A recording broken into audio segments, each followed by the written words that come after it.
राधे राधे मुनिनु पूर्वाचलं तच्चरणां विभो ललितानि जदिनि लक्ष्मणि ब्रजविधिषु ब्रजेर पति पति जे चरणेर मनोहर ध्वज वज्रं कुर्सिन्नादि विराजितो मनिनुपुर ध्वनिते मुखरित সেই শ্রীকৃষ্ণের শ্রীচরণ যুগল বন্ধনা করি। আজ আমাদের এখানে বিষয় বস্তু হচ্ছে একাদশীর মহিমা বর্ণন।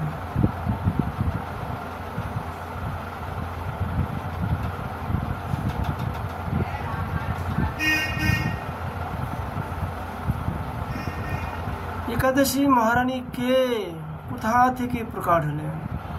एकादशी महारानी স্বয়ং শ্রীকৃষ্ণ স্বরূপ শ্রীকৃষ্ণ হৃদয় থেকে প্রকাশ হয়েছে।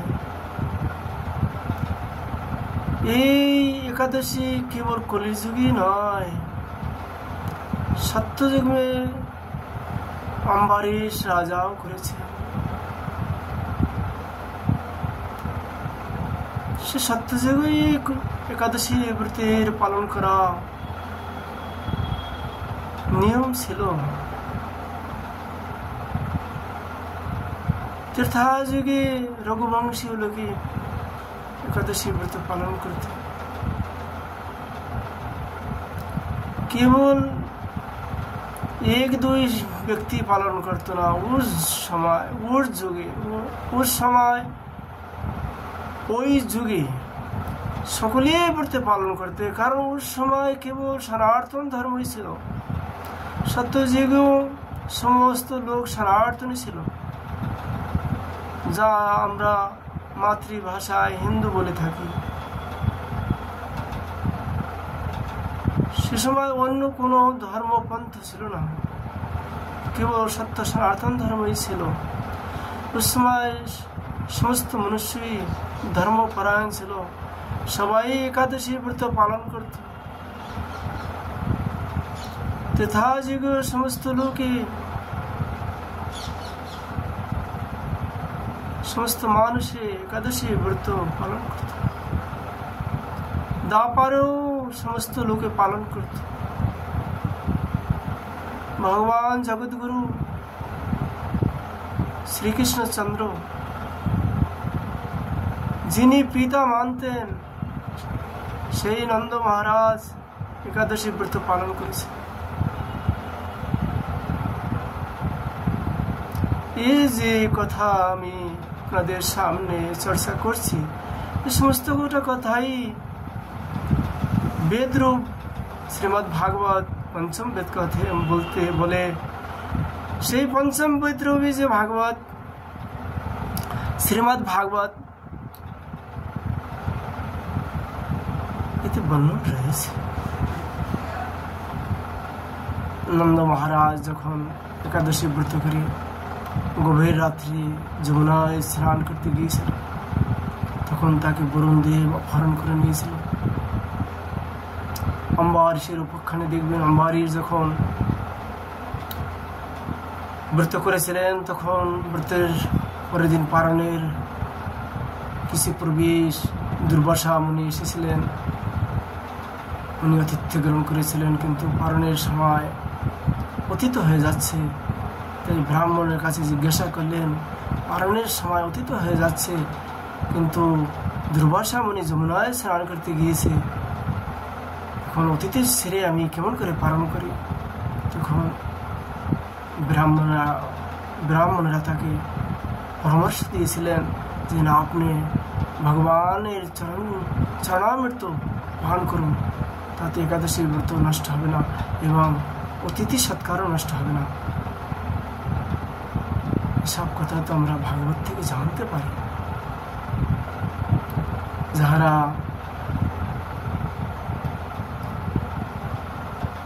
একাদশী ব্রতে করে এসেছেন বা করবেন, তারা আমার কাছে অনেকেই ডিমান্ড রাখেন, প্রশ্ন করেন যে বাবা একাদশীর মহিমা অনেক জায়গায়, অনেকের মুখে, অনেক শাস্ত্রে, অনেক উদাহরণস্বরূপ অনেক মহিমা রয়েছে, কিন্তু আপনার চোখে দেখা কোনো একাদশীর মহিমা অনুভব আছে? যদি থাকে আমাদেরকে শোনান। তাই আমরা আজ নিজের চোখে একাদশীর মহিমা অনুভব করেছি, সেই কথাটি আপনাদের কাছে পরিবেশন করার প্রয়াস চেষ্টা করব।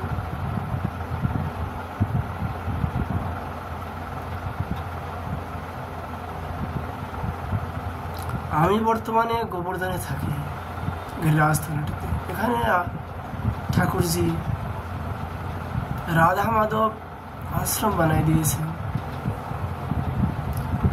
রাধাকুণ্ডে আমার কুটির আছে। দাস গোস্বামী পাল যেখানে ভজন করেছিলেন 500 বর্ষ পূর্বে, যেখানে কুটির আছে ভজন করার, সেই কুটিরটা হলো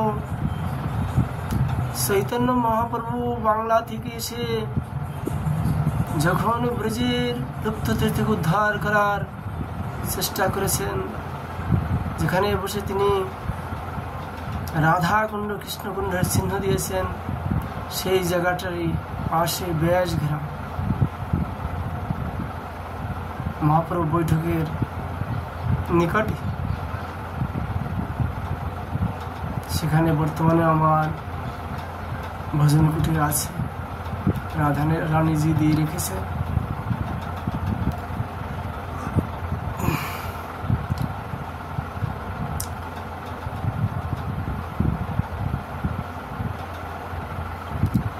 দীর্ঘদিন থেকে আমি বাংলা বলার আমার অভ্যাস নেই, কিন্তু ভিডিও বানাতে গেলে বাংলা বলতে হবে, বাংলা লোকের বোঝবার জন্য। কিছু কথা আমি হিন্দি মেল হয়ে যাচ্ছে, ক্ষমা করবেন, কারণ দীর্ঘদিন থেকে বাংলা বলার অভ্যাস নেই।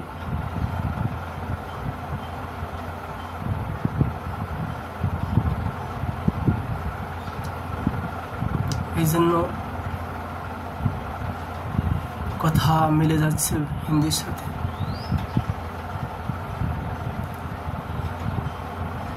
ওখানে আমার যেখানে কুটির আছে, সেখানে এক বৃদ্ধ মহাত্মা থাকতেন প্রাচীন। তিনি 12 মাসই নির্জলা ব্রত করতেন।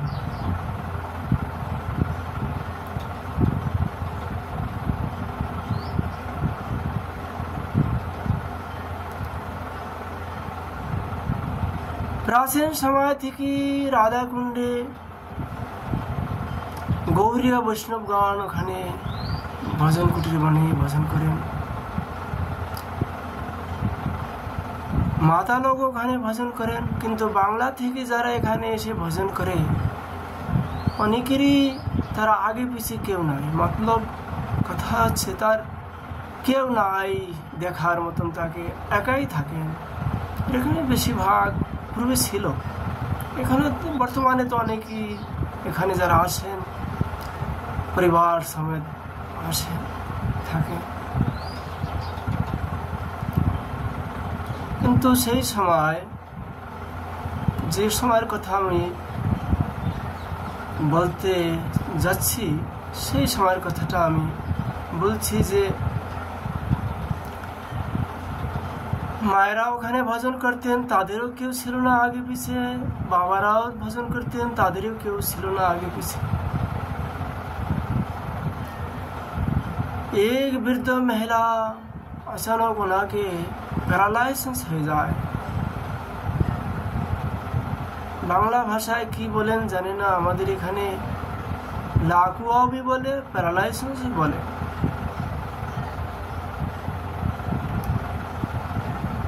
আমি অনেক সময় অনেকের বস্তুর নাম জানি না। অনেকে আমাকে বলে, আপনি এরকম কেমন করে বাংলার কথা ভুলে যান?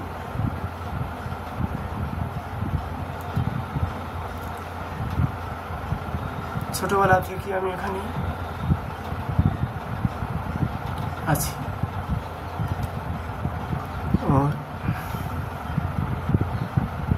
আমি যেখানেই থাকি সেখানেই সমস্ত লোক ব্রজবাসী, এখানকার বাসিন্দা। এই জন্য বাংলা কথা ভুলে যাচ্ছি প্রায়।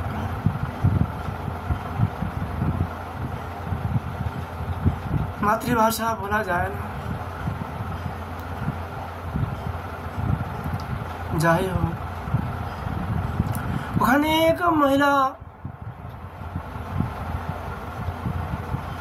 ভজন করতেন, কিন্তু উনিও বৃদ্ধ হয়ে গেছেন। লাকুয়া তাকে মেরে দিয়েছেন, এক হাত এক পা প্যারালাইসিস হয়ে গেছে।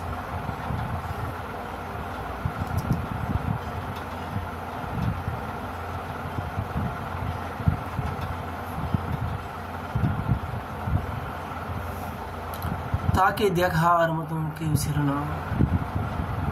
আমার কুটিরের পাশে যে বৃদ্ধ মহাত্মা, তার ভজন অনুভব ছিল এবং তিনি নিত্য প্রতি রাধাকুণ্ড পরিক্রমা করতেন সকালবেলা।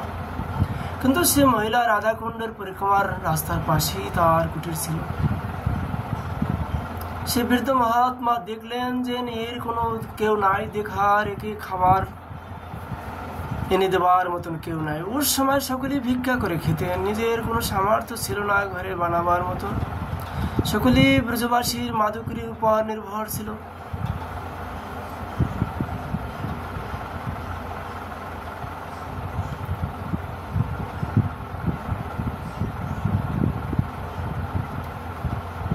ও বৃদ্ধ মহাত্মা বললেন তার শিষ্যদেরকে যে এই মহিলা অসামর্থ্য হয়ে গেছে,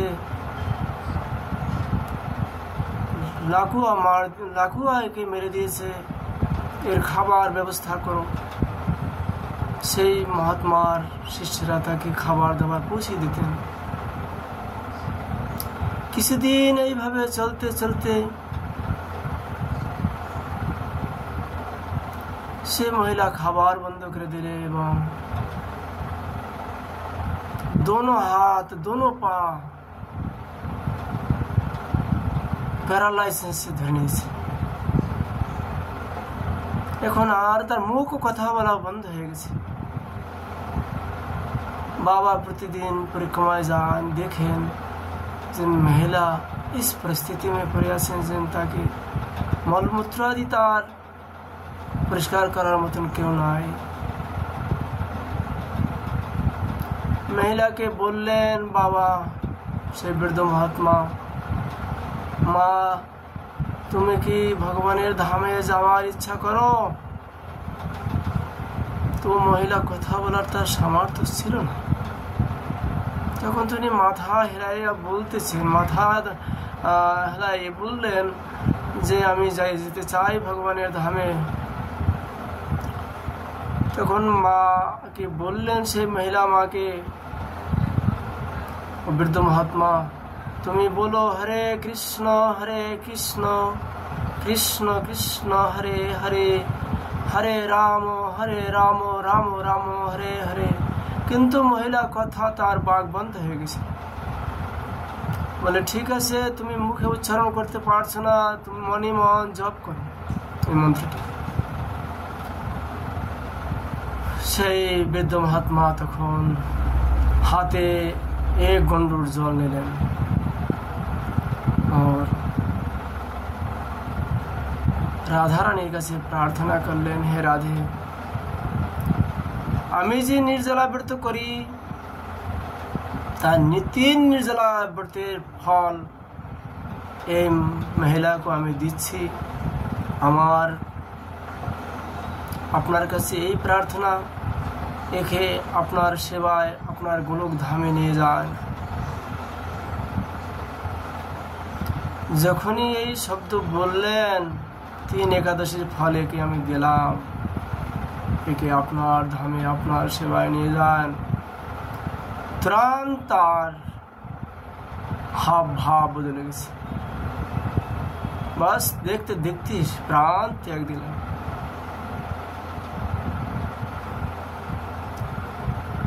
একাদশীর মহিমার চমৎকার আমার নিজের চোখে দেখা।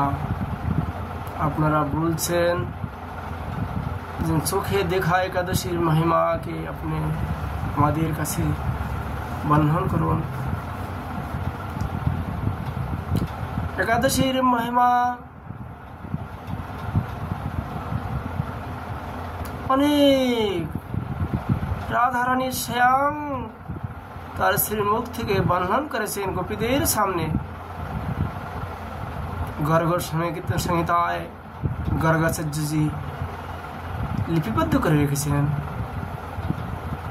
যারা বিশেষভাবে একাদশী মহিমার বিষয়ে জানতে চান তারা गर्ग संहिता পড়বেন।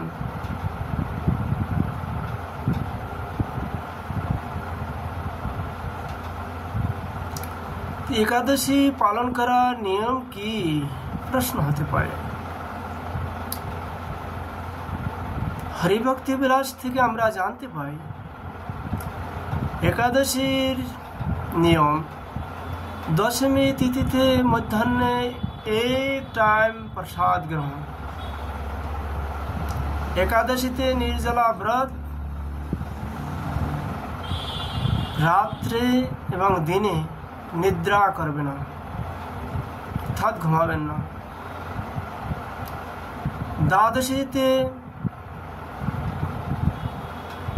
मध्याह्ने एक टाइम प्रसाद ग्रहण करबेन।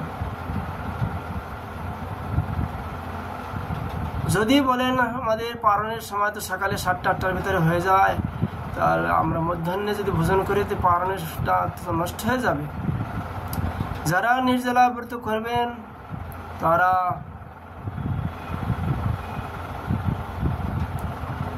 एक गंडूर जले पान करलो, একটি তুলসী পত্রে में 1 गंडूर जल मात्र पान करलो আপনাদের পারণ হয়ে যাবে।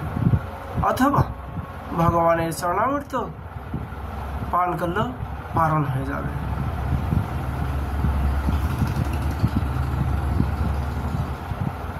मध्याह्ने एक टाइम प्रसाद ग्रहण एवं दिने जागरण, रात्रि किसी खाबे ना। संक्षिप्त रूप में এইভাবে বর্ণন করেছেন শাস্ত্রে।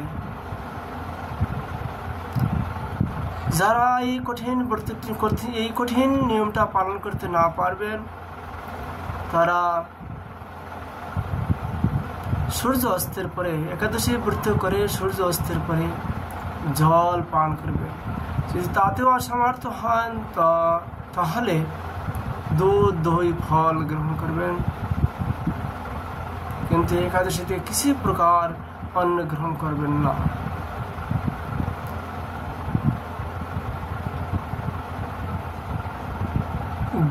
गावी की हत्या कर ले যে পাপ হয় তার से अधिक पाप হয় एकादशीते अन्न भोजन करले। हरिभक्ति বিলাসে স্পষ্ট করে দিয়েছেন আপনার ছেলে নিজের মাকে পত্নীর রূপে ব্যবহার করলে যে অপরাধ হয় तार से तो अधिक अपराध है एकादशीते अन्न भोजन करले।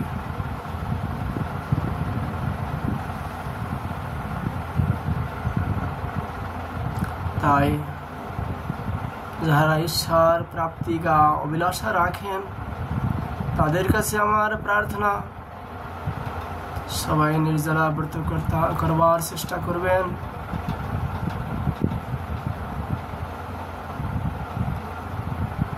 महापुरुषेर मुखे हमें शुनेছি सत्य जुगे 12 বছর तपस्या करले जे फल लाभ हईतो কলির যুগে নির্জলা ব্রত করলে ততটা ফল লাভ হয়।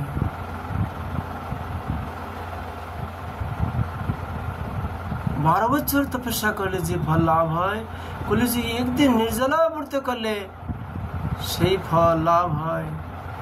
এসেতে আর কলিযুগকে কি ধন্য হবার আর কি আছে? ধন্য কলিযুগ। কলিযুগে মানুষ সত্য যুগে লাখ লাখ বর্ষ করে এক পায়ে দাঁড়িয়ে থাকতেন আর তপস্যা করতেন। কলিযুগে কি একদিন একটু ব্রত করলি লাখ লাখ বর্ষে তপস্যা করে যে ফল লাভ করত, খালি একটু মাসে 2 দিন ব্রত করে সেই ফল লাভ হয়ে যায়।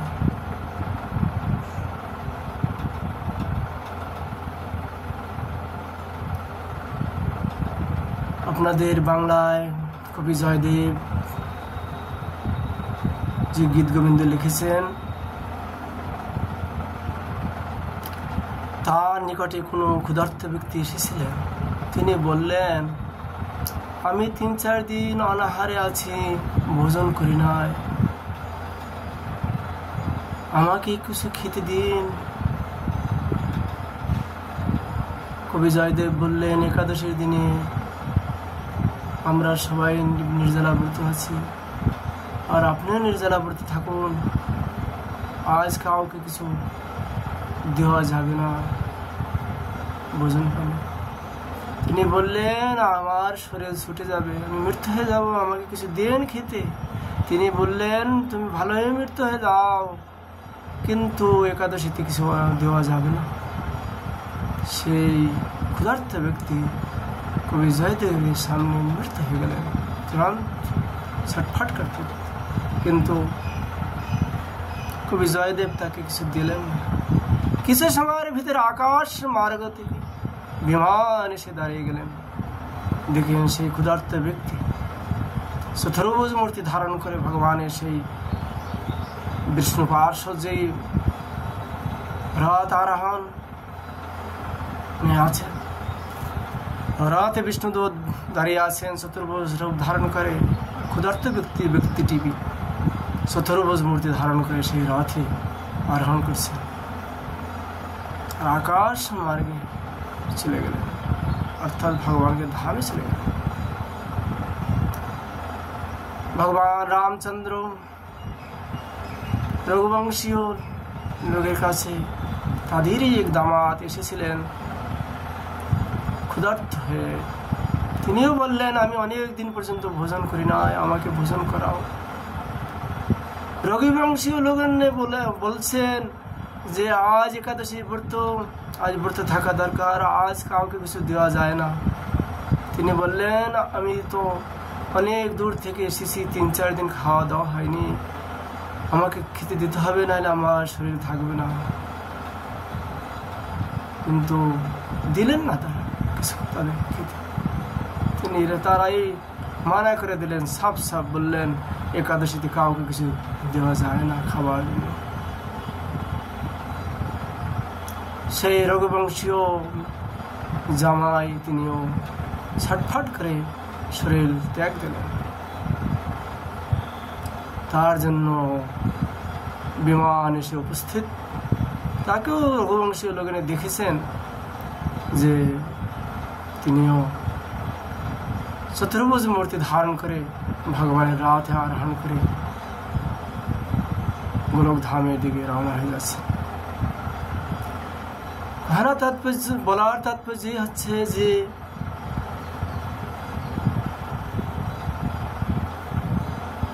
একাদশী ব্রত করে যদি কেউ মৃত্যু হয়, তারও ঠাকুরজি को धाम में निवास হয়ে যায়, আর তিনি আর জন্ম মৃত্যু চক্রে পড়েন না।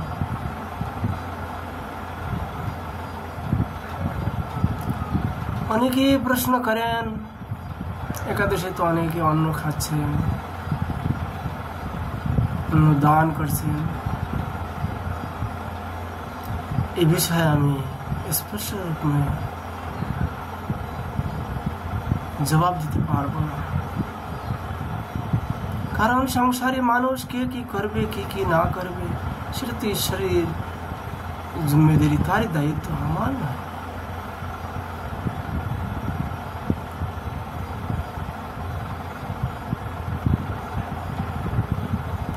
যদি বলেন যদি যারা ভুল করছে সেটা যদি তাকে না বলা হয় না টোকা হয় তাহলে সে তো ভুলটা করতেই থাকবে।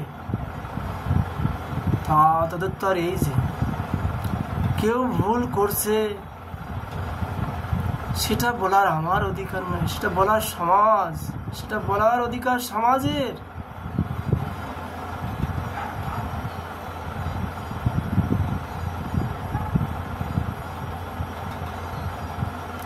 যারা ঈশ্বরকে সাক্ষাৎ দর্শন করার অভিলাষা করেন তারা পর নিন্দা পর চর্চা কে ভুল করলো এ সমস্ত থেকে দূরে থাকার চেষ্টা করবেন। কারণ যে ভুলটার কথা আপনি তাদেরকে শোনাবেন সে ভুলটা নিজেরই হতে পারে।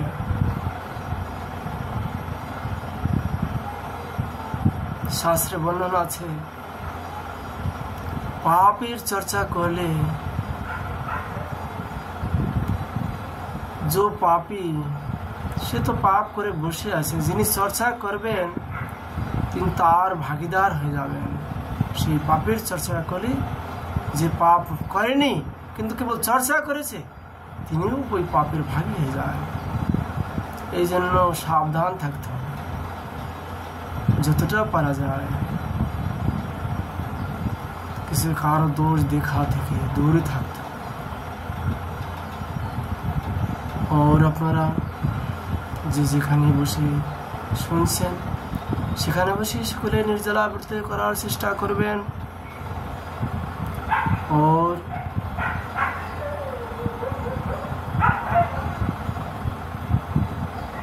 ভগবান আপনাদের নিকটেই আছেন, দূরে নাই।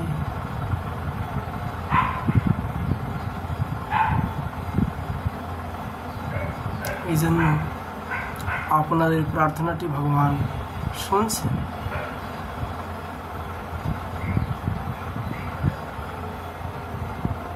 আপনারা মনে করতে পারেন বৃন্দাবনে তো ভগবান থাকেন, তার সেটা ঘর বটে, কিন্তু ভগবান অন্তর্যামী সর্বব্যাপক হরি। ভাগবতে বলেছেন এই পৃথিবী আমার শরীর,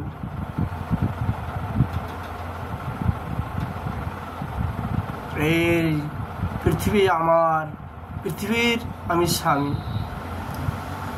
আর এই পৃথিবী আমার আত্মা। এই জন্য যা কিছু দেখা যাচ্ছে সবই ঈশ্বরই রূপ।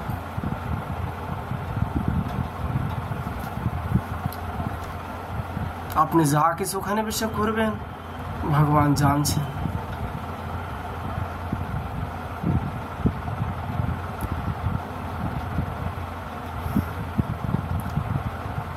তাই আমরা আজ একাদশী ব্রতের সম্বন্ধে যৎকিঞ্চিত আলোচনা করছি। রাধা মাধবের কৃপা হলে আবার আমরা এই সম্বন্ধে বিশদভাবে আলোচনা করব। রাধে রাধে।